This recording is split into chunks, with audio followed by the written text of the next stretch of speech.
street, they were completely rammed. They were filled up to the gunnels, they were queuing down the street. They said, you should have been here last week. I swear, you should have been here last week. Oh yeah, you should have been here last week.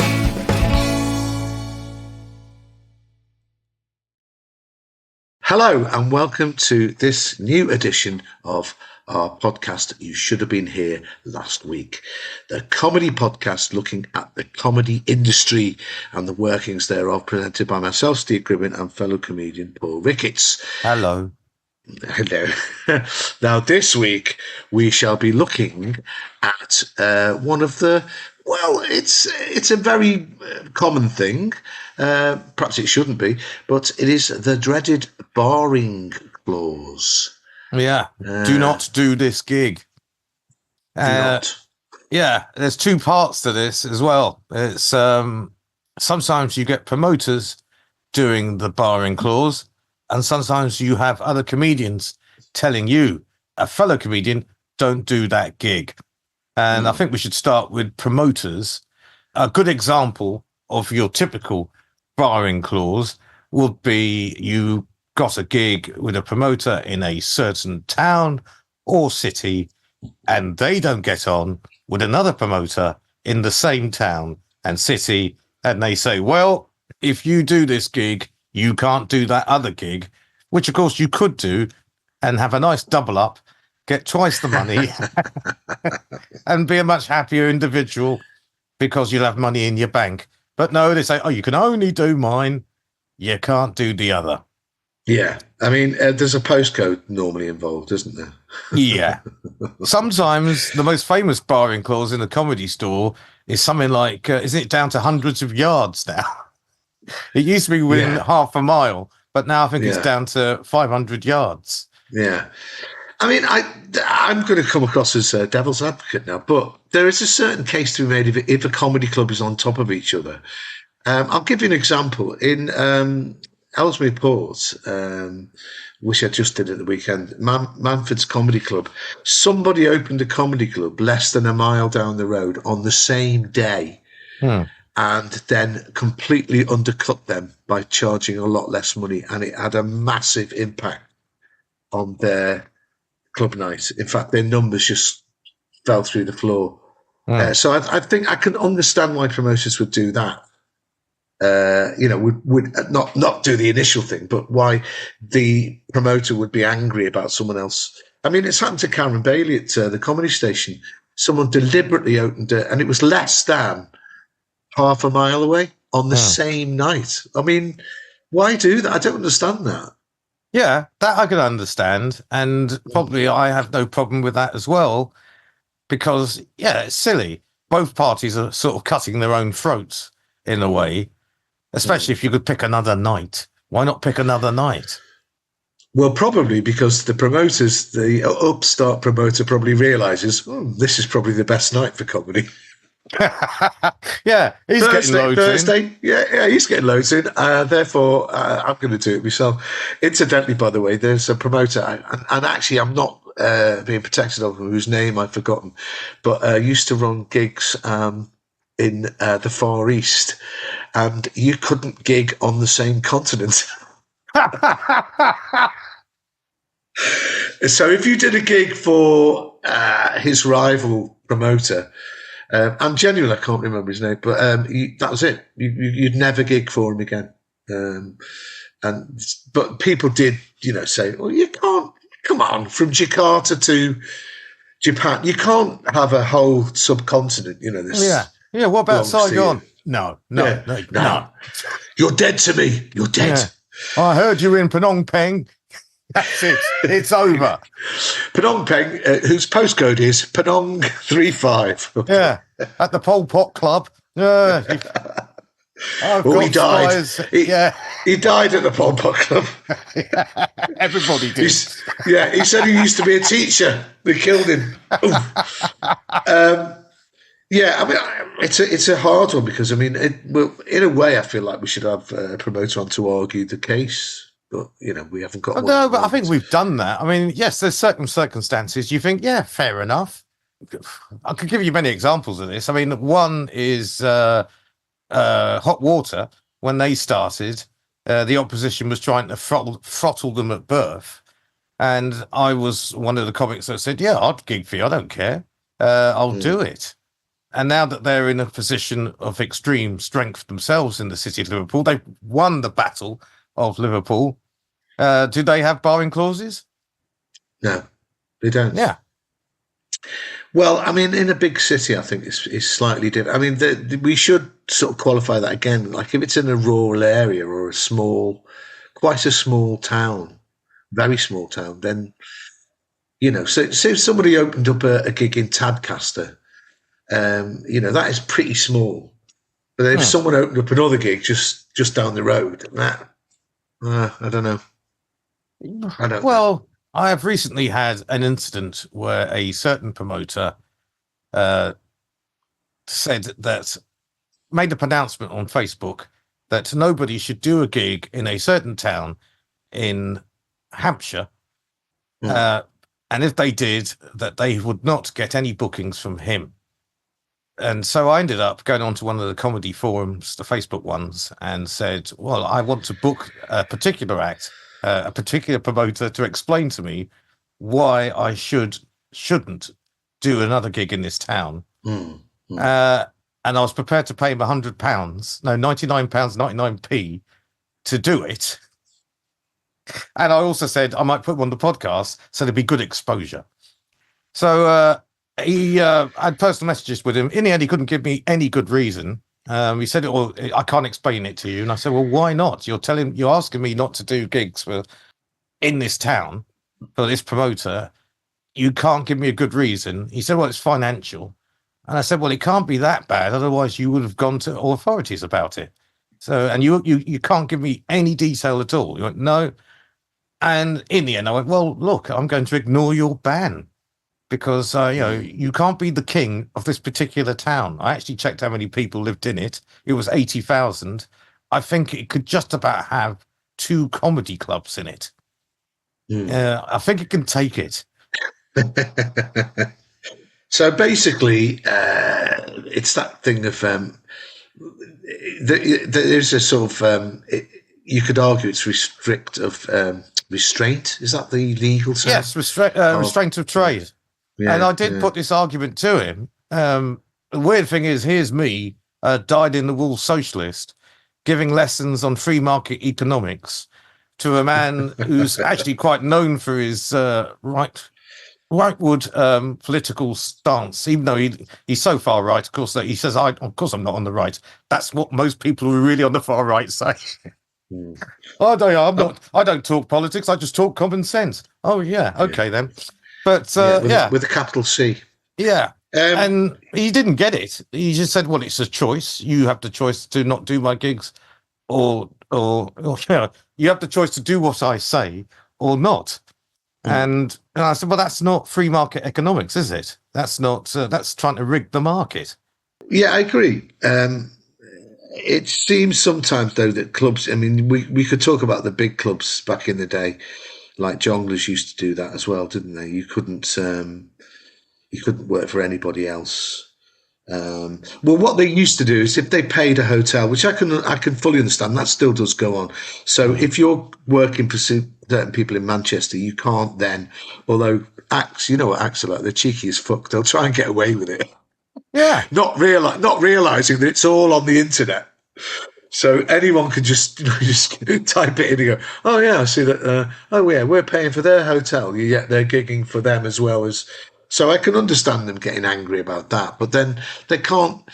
To be fair to the people involved, they don't say you can't do the gigs. They just said, you'd have to pay for your own hotel. But in the end, with Jongleurs, what happened when they finally went bust? And of course, that leads to another question, because people were saying, don't gig for them. They're not, they owe me thousands of pounds. They ended up splitting into Highlights and Jongleurs. Highlights had the old venues. New Jongleurs basically had venues that were sometimes 100 yards away. I do remember that, yeah. And so you're thinking, the organisation that used to say, no, don't do this, has now split into two organizations and doing it to each other. Yeah. And even to the point where they would nick, if an act failed to show, they would then contact the old organization or the new organization, well, whatever way round it would be, and say, "Oh, can we have your opener to close at our place?" And they'd walk the 100 yards and get the money. So it just shows how ridiculous all of this can get. Yeah, but the thing is, acts who should have known better, I mean, we've all done it, carried on working for them, knowing that the more that they worked for them, the deeper in debt they were going. And they weren't getting the money back, but there's that kind of mindset some comics have, oh yeah, if I keep on working for them, eventually they will pay me. And of course it didn't. People were left, certain acts were left tens of thousands of pounds out of pocket, Yeah, I mean, I was under 1,000 the first time. Yeah, because it was only 2 gigs I was owed. And then the last time, luckily, the booker there, a lovely woman, Julia, Chamberlain, was saying she'd phone you up and go, "Would you like to?" And then first off, they said, "Well, we'll pay you back all the old money that you're owed if you work for us." They never did, but she did say, "I would suggest, Paul, that you don't book more than 2 gigs ahead at a time." Oh, yeah, okay. And then I did that. And then when she went to confirm the second gig, she said, "I would suggest, Paul, that you say that you won't do the second gig unless you get paid for the first gig." Yeah. She actually did the same thing to me, but she was in the office and I knew she was doing it for the benefit of the people listening. So she said, "Are you telling me that you won't do this gig?" And I was going, and I clicked on and went, "Yes, Julia, I'm saying that." She goes, "Okay, then." Yeah, she did the same thing. Brilliant. Well, so that time I only got owed 1 gig at the end of that. So, and that's due to her. But the funny thing is, there was one particular, I don't know if you remember this, it was known as, well, it should have been known as Black Saturday, as in the fact that it all went tits up on one weekend. Suddenly, it was like that thing of the Wall Street crash. Suddenly the comics went, it was like they all woke up from a dream and they just went, "What the fuck? What the fuck are we?" And so it all just went tits up. And the woman who was booking John was not Julie, somebody else, rang me up, and I was doing a gig in a really nice theatre in oh God, it was in the home county somewhere. She said, please don't cancel this on me, and I said, well, I wasn't thinking of, because the thing is, I didn't know that the whole thing had gone into meltdown. I remember taking the phone call on Leeds Station, and she was going, "Please go." So I did, I honoured the gig, and I have never seen that money. And it was really good. It was like 350. It was good. It was good money to close, It's like, and I've never seen it. So, but I'm one of the lucky ones that's all that was owed to me. I mean, I know people had stuff over 10 grand, And ironically, of course, the man in charge of the finance later went to prison, didn't he? Yes. He's the one who got on the phone special to me. It was passed over, and he promised that he would pay all the money that was owed to me from the first demise. And obviously, I never saw that money. No. Some wag did suggest that we should do a benefit for him. I know. That's outside the prison.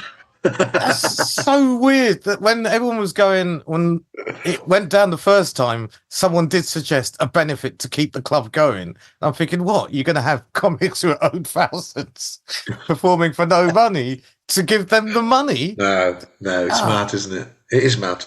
Yeah. So, promoters, that's the one. We've gone through the promoter side of it, and it is, okay. Sometimes you can justify it. Other times you can't. But when it gets to, and we sort of morphed into this, because we're jonglers, of course, there was a movement amongst some very angry comedians saying, "Stop working for them. Stop work. It's the only way we're going to get our money back." And then other comics are saying, "Well, but if you do that, they'll fold and no one will get their money." And then we ended up in this weird situation where they were some were, others were saying you shouldn't. No, and I know. That has also happened with other promoters. Yeah, so, it happened to Go on. I think I know what you're about to say. Well, it's a Bristol promoter whose name is the opposite of what used to come out of his mouth.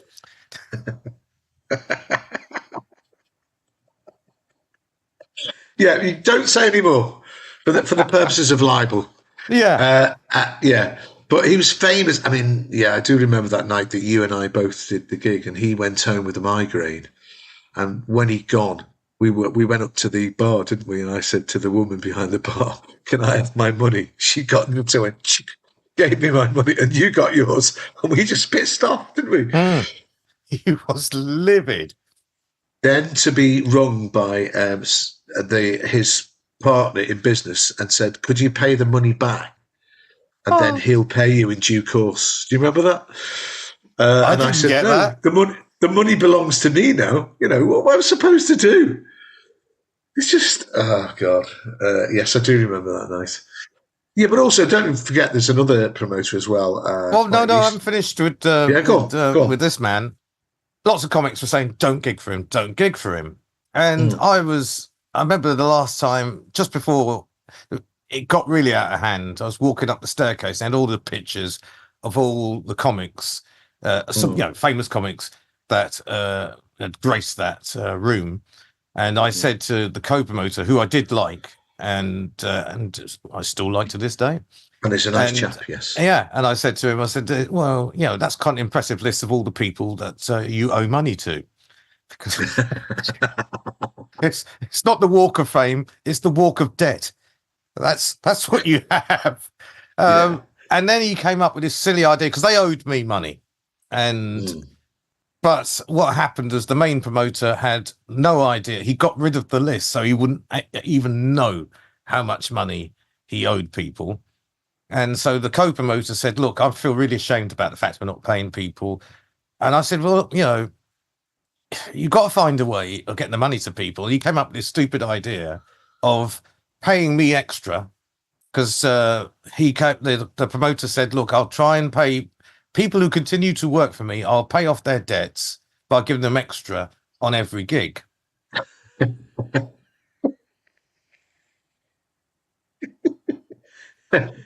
It's just, it sounds insane, doesn't it? It is insane.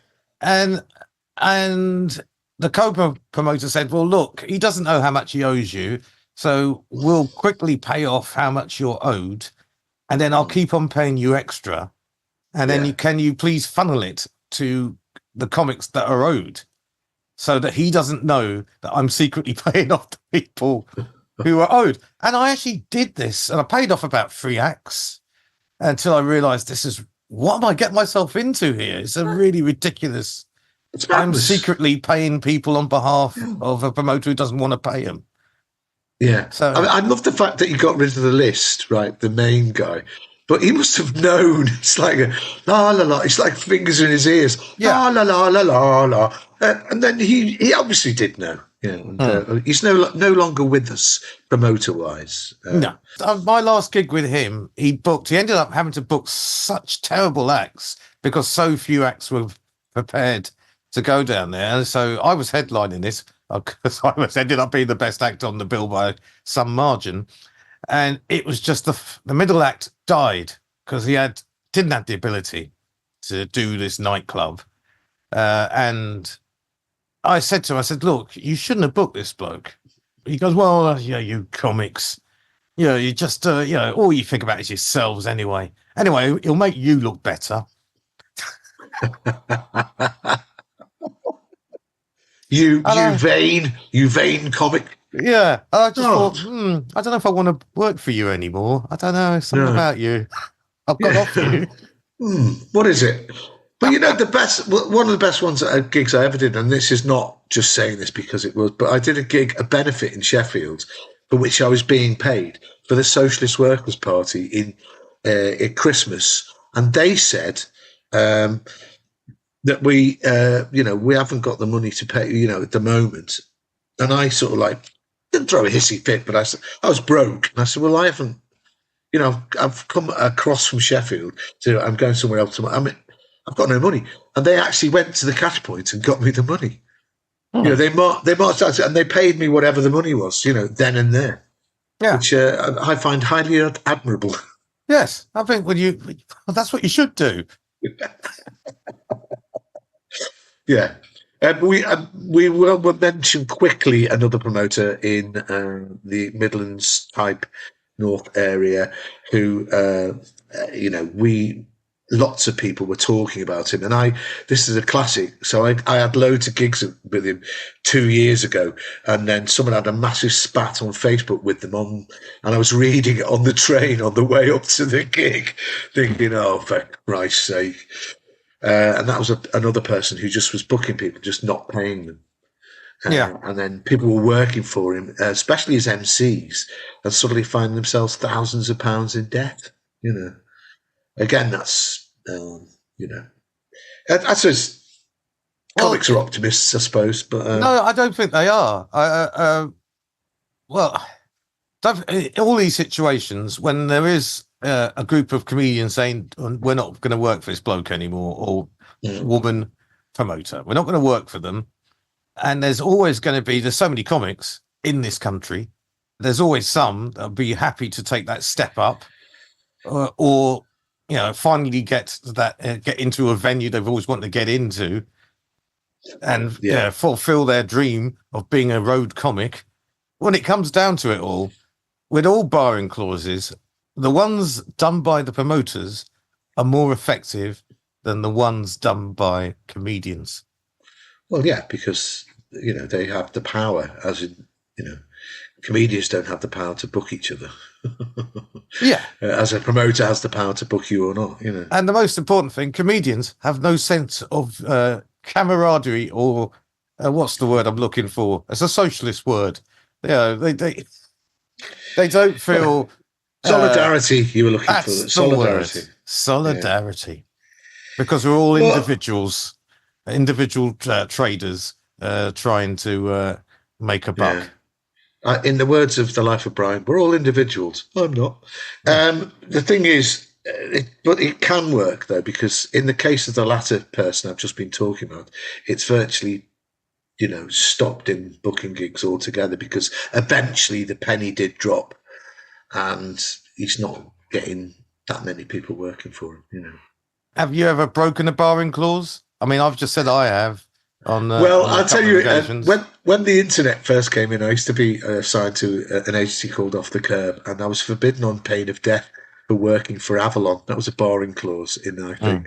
And it was in the early 2000s. The guy, Danny Julian, who worked at Off the Curb, he rang me up and goes, "What the fuck are you doing in Northampton? What the fuck are you doing?" And I went, "I don't know what you're talking about. I'm not working it." And then he just went, "I'm fucking looking at it now. You fucking..." And he made me pull the gig. Oh, God. Because I didn't realise that it was in those very early days where everything was, obviously there are no secrets in comedy now. So I had to cancel the gig because that was the Avalon versus Off the Curb war was like the East-West Coast hip-hop wars of the mid to late 90s. It was that serious. Well, I will say this to any act who has, let's say, a promoter telling them where to perform in terms of other promoters, that the world is bigger than one promoter. I mean, obviously, if they're a really big promoter, I would probably listen to him and say, okay, then. Yeah. But normally, and I've seen this situation where promoter's phoned up an act, really upset the act because they found out they were gigging somewhere he thought they shouldn't be gigging. And we told this particular person, all the other acts said, look, there's more than that one promoter. Dry your eyes, mate. And just think about the bigger picture. One thing which we could talk about, but it's a whole other thing, is when comics talk to each other on those forums and they warn each other about bad gigs, as in gigs that are really shit, as in, they say, look, for God's sake, don't do this because certain things happened. We've all got, it's like the Bush Telegraph type thing. It's people talk to each other, don't they? Yeah, but it doesn't stop you from doing the gig. I mean, someone will do the gig. I mean, the amount of terrible gigs that I've been told about, I've done them. Yeah, and then it's the arrogance of comics, though, because we've all done that, haven't we? You go, yeah, but that, I'll deal with it. That won't affect me. And then as soon as you open the door, and you think, oh shit. Be it the audience, be it the promoter, be it the fact you might not get the money, you still go. In fact, I changed my mind. We are optimistic, because what else would explain the fact that people tell you all these things? You turn up, it's all true. It happens to you, and you think, well, why didn't I listen to him? I know. Well, I once did a gig in somewhere in the north, and when we arrived there, the bloke said, every single act we've had on here has died. And I thought, oh, yes. And then me and the other 3 acts proceeded to all fucking die. And as we went out, the guy just went, told you. Yeah, and it would have helped if it wasn't, as we have talked about the best way to set up gigs, if it wasn't in the corner of a pub with no stage, no lights, nobody looking at the stage. Oh, God, it was awful. Awful. Yeah. He knew what he was doing. He did, yeah. So anyway, that is the barring clause. Do not do that gig. What have we learned from discussing this? If you're powerful enough and you've got a very good reason, then comics will abide by it. If you haven't got those 2 things, it's just it's handbags, isn't it? Really, you're involved in a fight, a handbag fight, and you're going, oh, do I step in? Do I do something about it? Or do I just stand on the sidelines and wait to see who wins and go with the winner? I think that's probably what most comics would do. Yeah. Okay, well, that's the end of that episode, I think, isn't it, Paul? Yeah, I think so. Please like and subscribe. Watch it on YouTube. Share it around with friends. Give it to your dog. Accost the post person. Tell everyone that you know about you should have been here last week, because you need it in your life. You need it. Oh, and also, can I say, don't listen to any other podcasts in the same postcode as this one. Yeah. Any other comedy-related podcasts with 2 comedians, don't do that, because otherwise we're going to stop, sending you this podcast. You're the one who's going to pay. Because it's for your own good. Yeah.